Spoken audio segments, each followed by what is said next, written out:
How to convert Ggives to CIMB Bank. Now, first things first is access your Gcash application and logged into your 4-digit PIN code.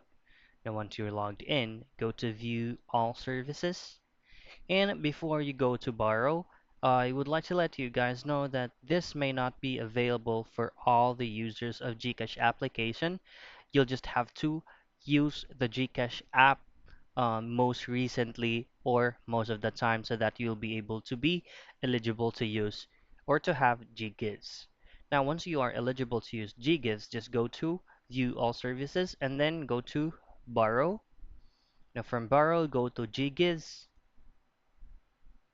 So this is going to be your interface if you are not yet eligible to use Ggives. But if you are already available, then that specific amount available for you will be posted in here. Now all you have to do is just to tap on that specific amount and directly tap convert to CIMB Bank. Now once you tap convert to CIMB Bank, you will be redirected to log into your CIMB Bank account.